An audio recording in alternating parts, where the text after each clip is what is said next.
bien, ça y est, c'est mercredi. Et vous le savez, le mercredi, les chiens boules, il y a 2 défections. Je crois qu'ils sont suspendus. Ils ont été suspendus par la Ligue. C'est José Goron et Claude Bourelva qu'on retrouvera la semaine prochaine. Guinel Capgras, bonjour, comment ça va? Bonjour Polo, bonjour les chiens boules, comment allez-vous? Ça va bien? Ça va très bien sur les réseaux sociaux. J'ai vu que vous étiez en bonne compagnie avec les frères Erel. Ouais, c'était la semaine prochaine. On a discuté de pas mal de choses. En plus, il faudrait aller regarder l'interview. Franchement, c'était intéressant. Est-ce que vous avez eu... Est-ce que tu as eu des confidences? Non, pas trop de confidences. Il y a Christophe qui a confié qu'il aurait aimé jouer la Gold Cup, mais c'est pas de son ressort, malheureusement. Donc, voilà, on verra bien. C'est pas de son ressort parce qu'il pense qu'il sera un jour en équipe de France? Non, pas à ce niveau. Non, c'est plus par rapport à son club, le club dans lequel il va jouer. Ah, il ne sait pas encore.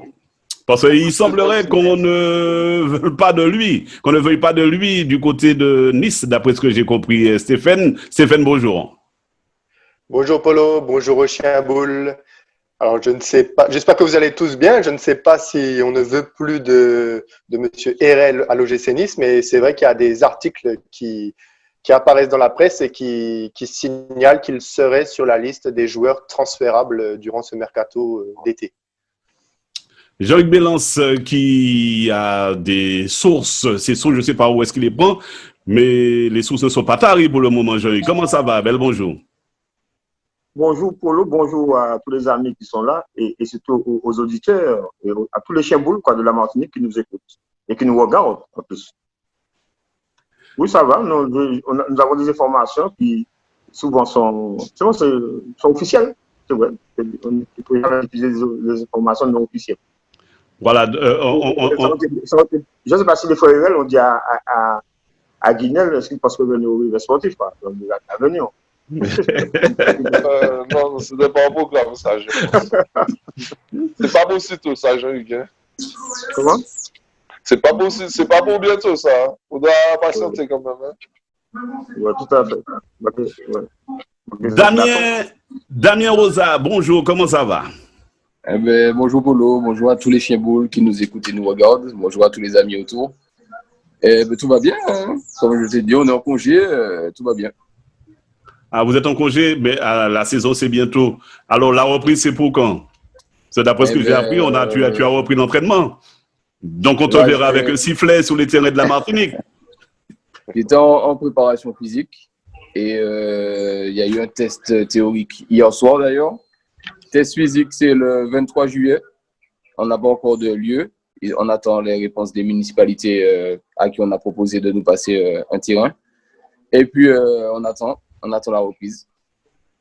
Dites-moi, Damien, justement, il y a combien d'arbitres qui ont été sélectionnés justement pour ce test? Pour le test d'hier soir, il y a l'élite, il y a l'élite, 15. Combien? On était peut-être 15, j'ai pas vraiment compté, mais ça ressemble à une quinzaine. Ah, c'est l'élite en quelque sorte de l'arbitrage, non? Pour l'instant, c'est encore pour parler, puisque comme tu as vu, c'est hier soir c'était des tests. Hier soir c'était des tests. Donc c'est un peu sous forme de concours, d'examen, quoi. C'est pas tout le monde qui va passer, c'est pas tout le monde qui va réussir. Donc t'as entendu Stéphane? Il a dit l'élite. Je ne sais pas qui c'est qui a dit l'élite. L'élite quoi? L'élite de DSP. L'élite de quoi, Damien? L'élite régionale, l'élite de l'arbitrage martiniquais régional, messieurs. Mais mettez un petit peu de respect sous notre fonction. Non, mais nous respectons la main jaune. Pendant que nous sommes là, Dominique Bourgus a rejoint le River Sportif du Gaumont, comme par le passé. Ah, mais c'est bien. L'arbitre Dominique Bourgus était au Golden Star. Non, mais est-ce qu'on a le droit, est-ce que ce serait pas bien de ne pas dire dans quelle équipe, bon, d'accord, il le faut pour vos histoires de mutation et tout ça pour avoir un nombre de joueurs, mais est-ce que c'est pas un peu bizarre de savoir que tel arbitre est d'origine de telle commune et assigné dans tel club? Est-ce que ça force pas un peu les jugements de certaines personnes? Non, parce que alors, je vais clarifier ça pour toi, Polo. En fait, au début de la saison, tu as une feuille d'affiliation. Tu dis à quel club tu appartiens et surtout quel club que tu ne veux pas arbitrer. Donc, généralement, la personne ne veut pas arbitrer son propre club. Donc, sur ma feuille d'affiliation, je marque que je n'avais pas arbitré l'US Diamantinoise. Et ensuite, on a le service de désignation. La cellule de désignation, c'est elle qui gère les conflits d'intérêts, qui gère quel arbitre peut arbitrer quel match, quel arbitre ne devrait pas arbitrer tel club ou tel club. Donc, après, il y a toute une cellule de désignation qui gère tout ce genre de petits procédés, de petits problèmes qui pourraient générer des conflits d'intérêts. Donc, en fait, il y a beaucoup de personnes derrière ça et ça ne gêne pas beaucoup. Le plus important, et il y a aussi les arbitres indépendants, justement. Donc, ça peut aussi exister si on n'a pas envie d'être freiné. Par exemple, on avait un arbitre, notre arbitre fédéral, Wassouf, qui était affilié au club de River Pilote. Il a décidé de se mettre indépendant parce qu'il trouvait justement qu'il n'arrivait pas à... Il avait trop de restrictions en Régional 1 par rapport au club de River Pilote, par rapport au conflit d'intérêts. Donc, il a préféré se mettre en indépendant. Donc, c'est à l'arbitre de gérer, c'est à l'arbitre de choisir sa fonction. Moi, je n'ai pas de souci pour l'instant d'y avoir en RO2. Mais tu sais. Et pour longtemps, oui.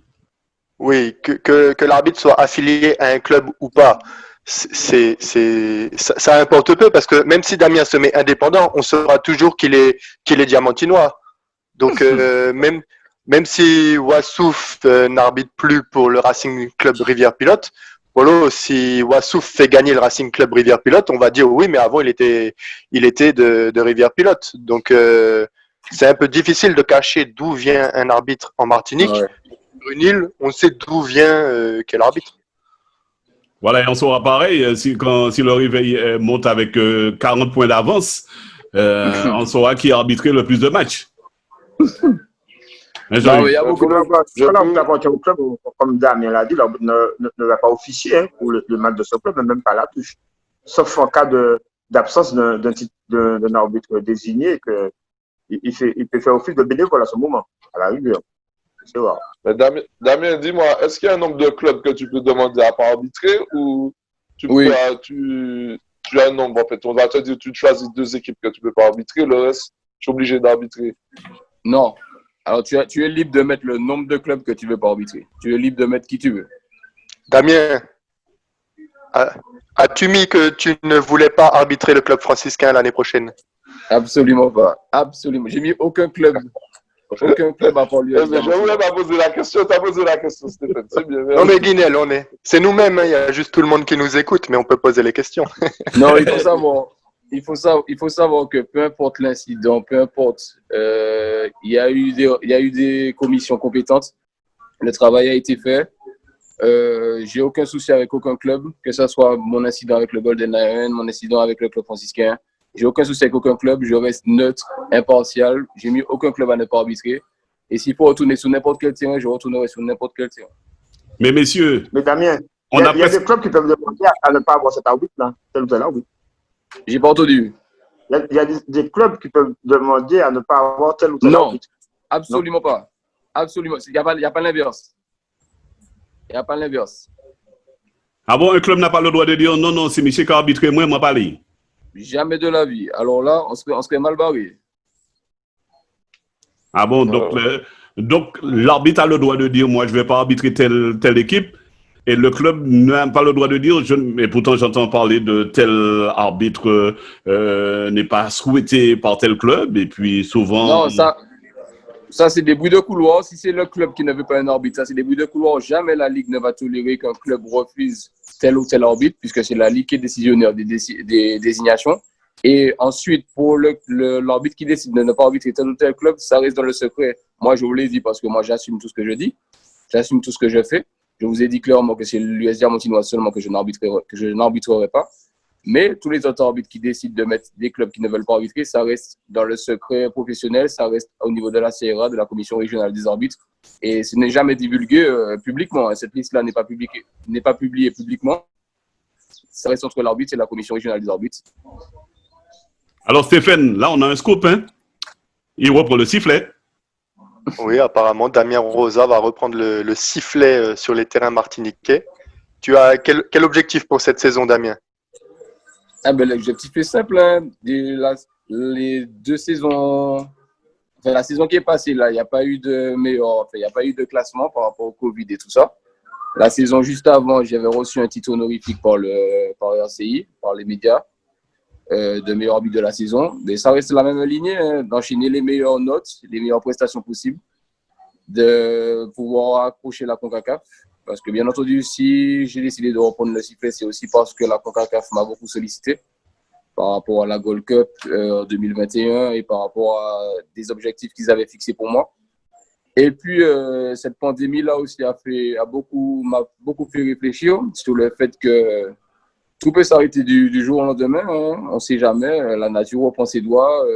Quelque chose vous arrive et puis vous êtes resté là à ne pas effectuer une passion qui vous anime depuis longtemps. Vous avez avalé des couleuvres. Vous avez passé beaucoup d'étapes où personne ne vous attendait sûrement à ce niveau-là. Et puis, tout arrêter d'un coup, c'était quand même un crève-cœur. Donc, j'ai décidé de me remettre à ma passion, d'arriver sur les terrains, de faire ce que je sais faire et de repartir, d'être un petit peu plus pragmatique et moins on va dire, collégial. Et puis, toujours rester le même, hein, neutre, impartial, et puis faire mon travail, peu importe qu'on ne soit pas d'accord, que je mette des cartons dans telle ou telle commune, je resterai le même. En tout cas, c'est une bonne nouvelle pour le football français, et pour ne pas dire martiniquais. Sur les 16 équipes du championnat transistoire, on peut appeler ça comme ça, parce qu'après ça, l'année prochaine, la saison prochaine, ça va redevenir en principe comme c'était avant le Covid. Eh bien, d'après ce que j'ai compris, il y a 9 nouveaux entraîneurs. Ça fait beaucoup, messieurs. Guinel.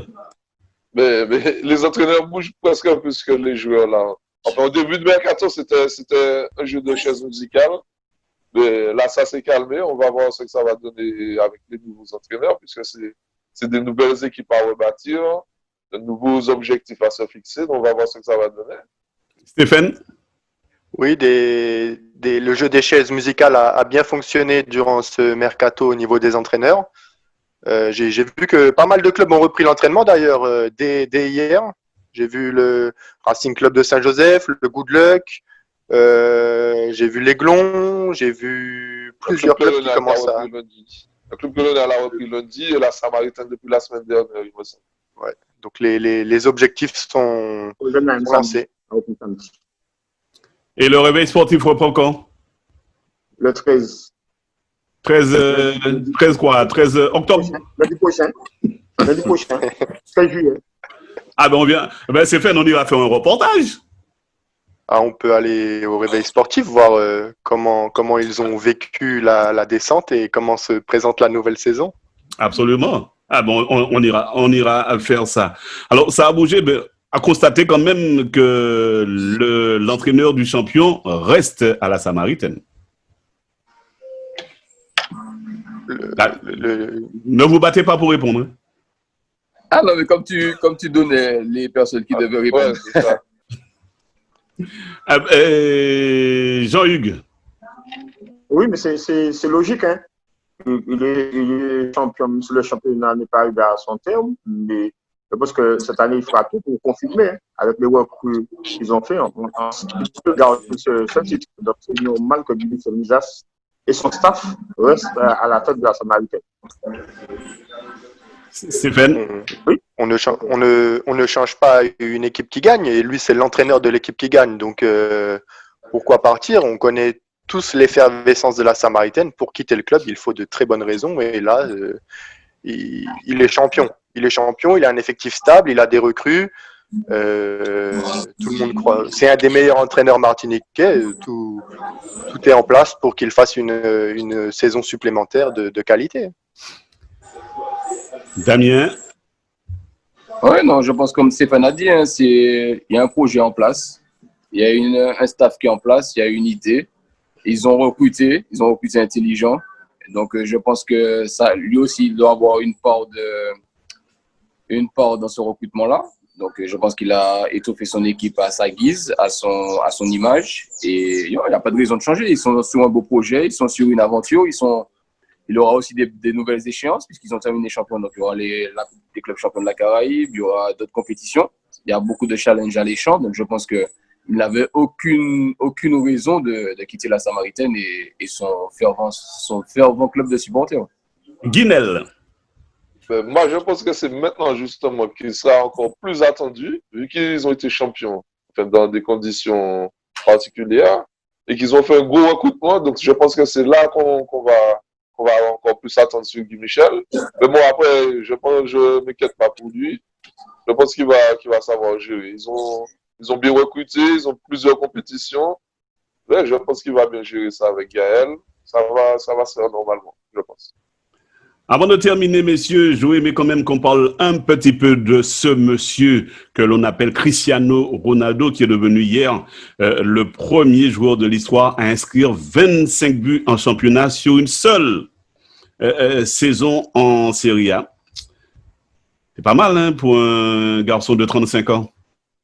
Comme José. C'est un joueur exceptionnel. C'est un joueur exceptionnel. Hein. C'est un joueur que moi, j'ai toujours apprécié. C'est un joueur que je veux bien le voir jouer au Paris Saint-Germain, même à 35 ans.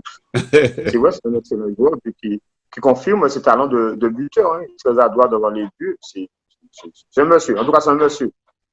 Il faut préciser que son record, c'est 25 buts en Série A, 25 buts en Première Ligue et 25 buts en championnat d'Espagne. C'est ça son record. Tout à fait. Tout à fait. Tout à fait. Et comme quoi.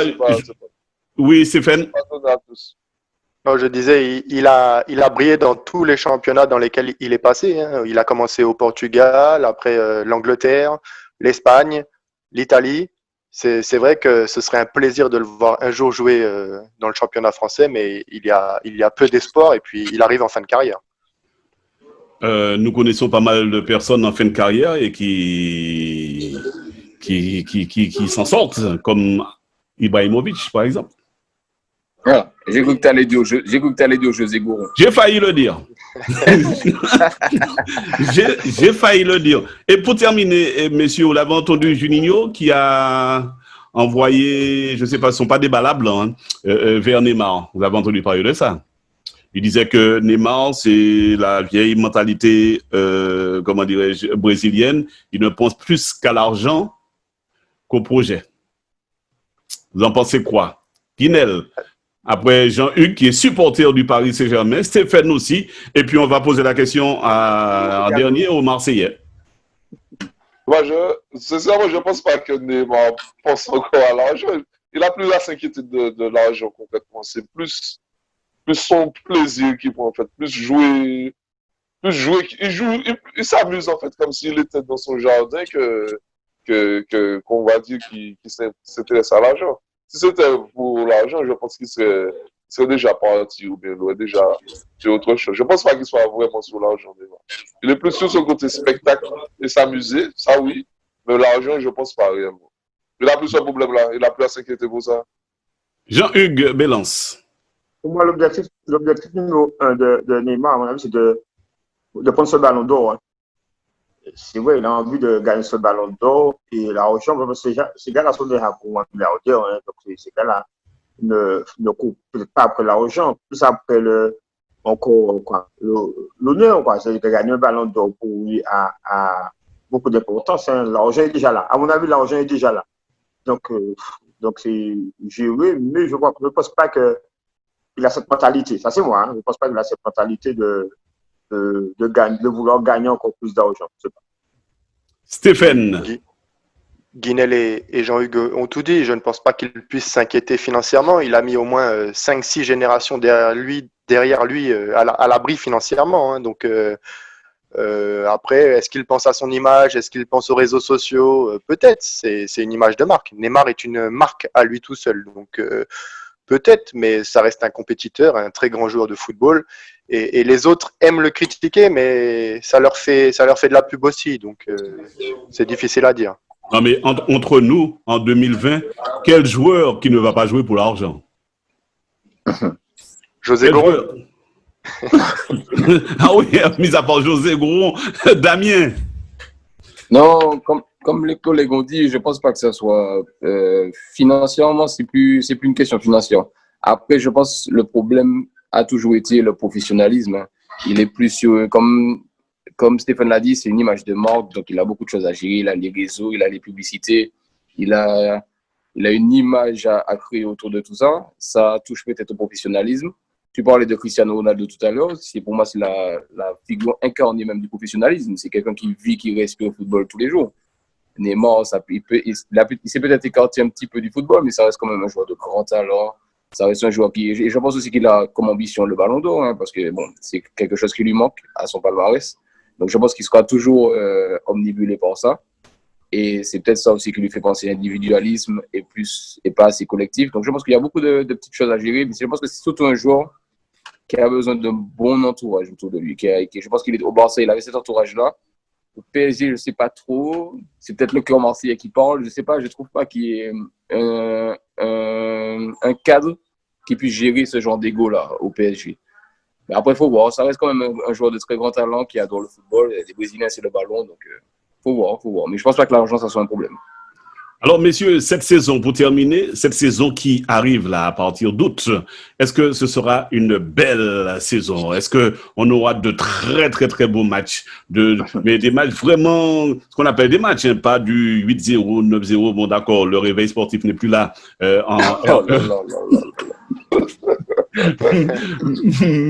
Jean-Hugues, est-ce que ça va être un beau championnat? Ça peut pas être un beau championnat sans le réveil. C'est sûr, mais il y a la coupe de Martinique, il y a la coupe de France pour se frotter aux équipes de la Régionale 1. Donc, mais ce sera un championnat, à mon avis, les joueurs ont peut-être soif du ballon. Hein. Ça fait longtemps qu'ils n'ont pas joué au foot. Hein. Ah ouais, la dernière jour, c'était pas en mars, Polo, avant mars. Mm-hmm. Donc, les joueurs en général ont envie de jouer au football et la préparation sera très sérieuse après une coupure assez longue. Donc, je pense qu'il y aura des matchs intéressants. Il y aura des matchs intéressants au vu du recrutement des équipes, et que ce soit Aiglon, Sama, Franciscain ou autres. Je trouve que les équipes ont fait beaucoup d'efforts en matière de recrutement, surtout les ténors. Donc, ça laisse augurer des matchs intéressants, des matchs sûrement palpitants. Damien. Moi, je pense la même chose. Hein. Je pense que le format déjà va apporter quelque chose de nouveau. Donc, ça va apporter un petit peu plus de curiosité. Après, j'espère que malgré la pandémie, malgré tout ceci, il y aura quand même du monde au stade. Il faut inviter les gens à revenir voir le stade, à redonner un souffle quand même économique au football amateur, parce qu'il a quand même été fortement touché. Mais sinon, au niveau du jeu, au niveau de tout ça, je pense que oui, la nouveauté amène toujours un petit plus. Même pour nous, arbitres, ça va être quelque chose de nouveau. Ça va être quelque chose d'intéressant. Il y aura un petit peu plus de combativité, d'envie. Et puis, ça va commencer fort, je pense, hein, puisqu'il y a beaucoup, beaucoup de joueurs qui ont faim de ballon, qui ont eu les jambes confinées pendant un bon moment. Je pense qu'il n'y a jamais eu autant d'affluence au début de préparation aux entraînements, je pense. Il faudrait demander ça au coach. Mais non, je pense que ça va être un bon coup cette saison-là, on espère en tout cas pour le football martiniquais. Guinel. Mais déjà, le Covid nous a privés d'une grosse fin de saison l'année dernière. Premièrement, je pense que ça aurait été super intéressant de voir la fin de saison, comment la Samaritaine aurait géré, comment le Prêcheur, l'Aiglon et le club franciscain seraient retournés derrière la Samaritaine. Ça, déjà, ça me laisse un petit goût amer. Je voulais voir cette fin de saison-là. En plus, il y aurait eu le dernier match, ça serait au François Samaritaine, club franciscain, comme Golden Lion, club franciscain. Ça aurait été super intéressant. Mais bon, que veux-tu, le Covid a fait ce qu'il a fait. Et là, avec le recrutement, c'est encore plus passionnant. Là, c'est pas du petit recrutement qu'ils ont fait, c'est du long. Il y a 3 équipes forcément qui vont se détacher. Aiglon, club franciscain et puis Samaritaine. Le Golden Lion, il y en a un degré moindre. Le recrutement est quand même intéressant, j'ai trouvé. Donc, on va voir. J'ai déjà hâte je pense qu'on va avoir de beaux matchs et une belle saison quand même. Avec ce format-là, ça sera vraiment intéressant. En tout cas, oui, nous sommes tous restés sur notre faim lors de cette saison 2019-2020 qui a été arrêtée brutalement. Donc, je pense que les joueurs ont des fourmis dans les jambes et que les matchs seront alléchants et qu'il y aura du monde au stade. Et la nouvelle formule fait surtout qu'en deuxième partie de saison, il y aura une poule haute qui va intéresser tout le monde parce qu'elle va réunir les 6 meilleures équipes de la Martinique qui vont s'affronter tous les week-ends. Donc tous les week-ends, il n'y aura que des chocs pour aller chercher le titre de champion. Messieurs, merci beaucoup. Eh ben, merci Personne ne Polo. va répondre, moi, pas répondre. Merci Polo et bon appétit et à la semaine prochaine. À la semaine prochaine. Merci Jean-Hugues. Merci Polo. Bonnes vacances à ceux qui vont en vacances cette semaine. Et puis, bon appétit à tous. Guinel, force et puis courage. Ok, mais merci Polo. Et puis, dis les auditeurs, vous pouvez regarder sur Guinel, c'est tous les sports, et assez souvent le football et les chiens boules. Mais sur Guinel, on peut prendre rendez-vous, vous allez voir, vous allez kiffer. Merci beaucoup et puis bon appétit. Damien, à bien, bientôt. merci beaucoup à tous. Et puis, comme d'habitude, bon appétit. Merci pour les chiens boules. Et à mercredi, les gars. À bientôt. À mercredi prochain. Ok,